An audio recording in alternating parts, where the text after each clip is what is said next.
Here's something that might surprise you. The federal government already owns one of America's busiest train stations, but now they're dramatically changing how it's run. And this move is sparking heated debates about federal overreach versus local incompetence. Washington, D.C.'s iconic Union Station is about to experience a management revolution that could either restore it to its former magnificence or become another example of government bureaucracy gone wrong. The Trump administration just announced they're seizing direct control of this historic transportation landmark, and the implications go far beyond just train schedules. So what exactly is happening here? Let's break this down in simple terms. While the Department of Transportation has technically owned Union Station since the 1980s, they've been letting other organizations actually run the day-to-day operations.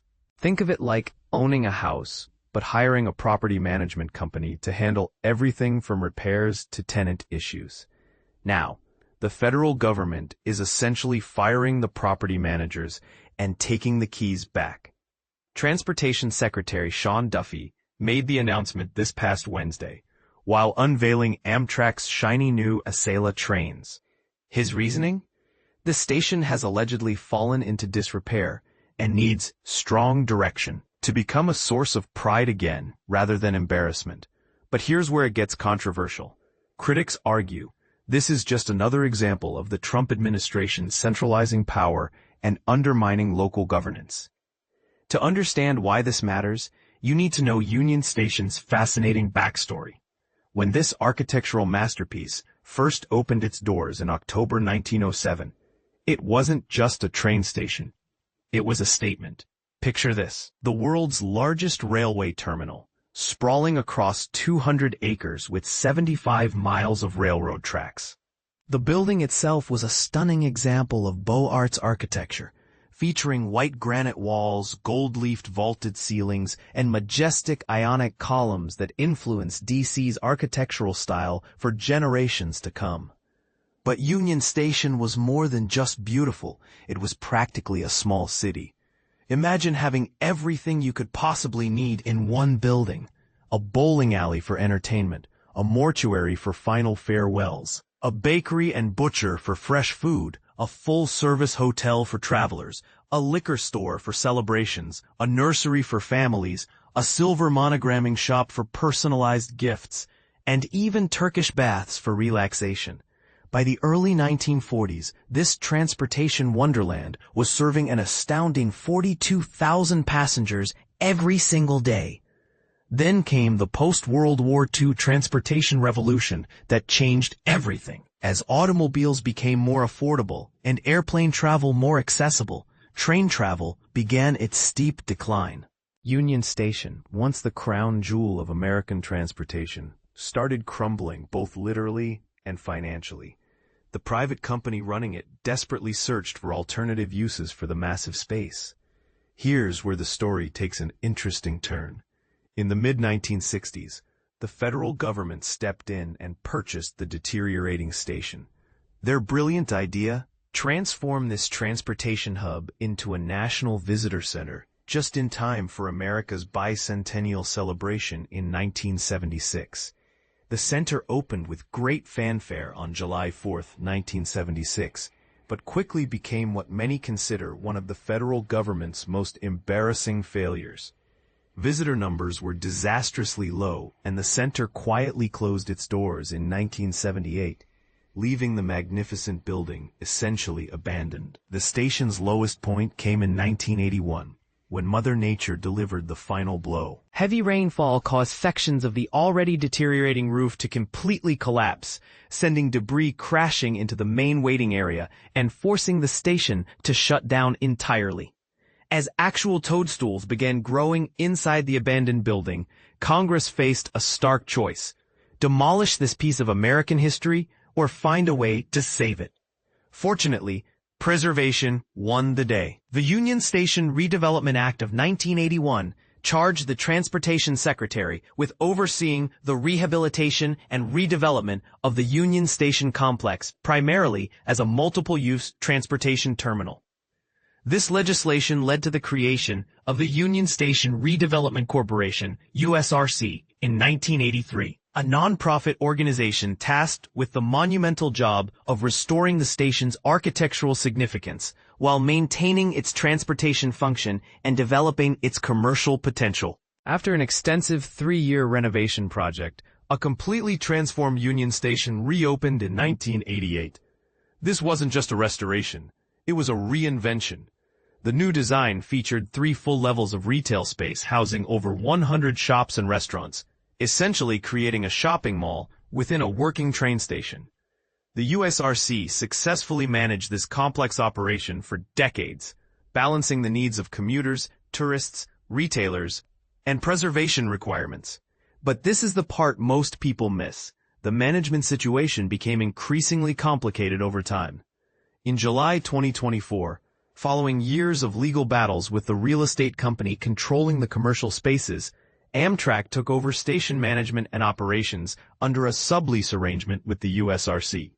Amtrak had ambitious plans for improvements, including expanded seating areas, better information systems, enhanced signage throughout the facility, and streamlined boarding processes. They even opened a temporary waiting area specifically for ticketed passengers just this past November. Now, here comes the controversial part. Just 7 days before Duffy's management announcement, Vice President J.D. Vance and Defense Secretary Pete Hegseth made a highly publicized visit to Union Station. Their stated purpose was to thank National Guard troops deployed there as part of the administration's contentious crime crackdown initiative. However, as they toured the Beaux-Arts building while being heckled by protesters, they painted an extremely dire picture of the station's safety conditions. Hegseth dramatically labeled Union Station as part of the epicenter of crime, claiming that a first responder had told him it was their #1 call location in the city. Vance's comments were even more provocative, stating, "You have vagrants, you have drug addicts, you have the chronically homeless, you have the mentally ill who harass, who threaten violence, who attack families, and they've done it for far too long. This should be a place where you can come and share a meal or go shopping with your family. It should not be a place where parents of small children are afraid to bring them." Here's where the narrative gets murky and potentially controversial. While citywide violent crime statistics have actually been declining since reaching a peak in 2023, Union Station has indeed experienced several serious incidents this year. These include a fatal shooting in the station's parking garage and what the Metropolitan Police Department described as an egregious assault occurring directly outside the building. However, it's worth noting that there are currently no active homeless encampments at the station itself, as the National Park Service cleared them in 2022 and established a strict no-camping zone. Additionally, while many retailers did close during the COVID-19 pandemic, recent trends have actually shown improvement, with businesses returning to the station. This raises the question, is the administration's characterization of Union Station as a crime-ridden, deteriorating facility accurate, or is it being exaggerated to justify federal intervention? The current operational reality is quite impressive when you look at the numbers.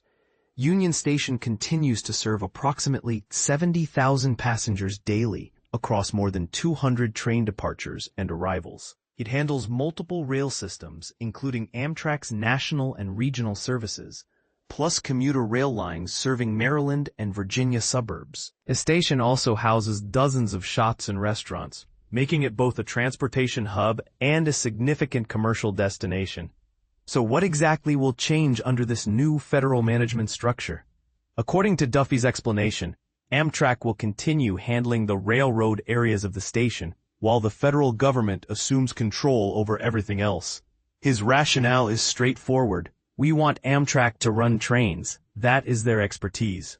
They're not great at managing these other properties. So let's let them focus on their primary goal, which is to get you from point A to point B on time, safely, efficiently.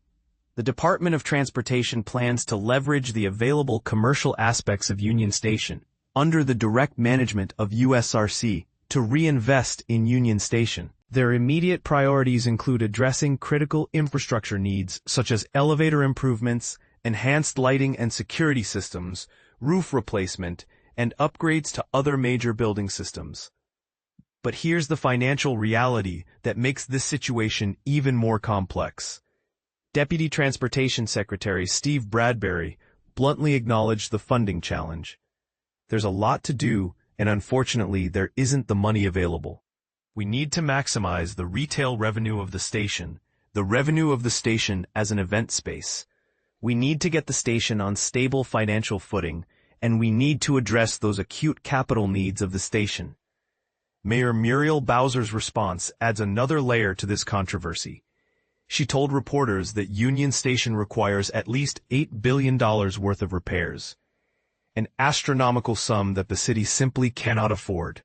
Interestingly, she actually supports federal intervention, having discussed this issue directly with Trump after his re-election. If it's just about management, I would consider that step one, Bowser explained. If it's about what Union Station needs for its total transformation, that would be an amazing initiative for the federal government to take on. The long-term vision becomes even more intriguing when you consider what was already in development. The Union Station expansion project was progressing through the planning stages under the previous administration, featuring plans to completely reconstruct the rail yard, passenger platforms, and concourses over more than a decade. The Biden administration had already committed $24 million in funding toward this ambitious undertaking. However, the Trump administration is taking a dramatically different approach. Duffy acknowledged sharing the long-term expansion vision, but announced they're shelving the existing plan due to a lot of unrealistic elements, particularly the staggering $10 billion price tag. Instead, the new administration intends to focus on immediate infrastructure needs before considering any expansion, with future development likely involving significantly more private sector investment.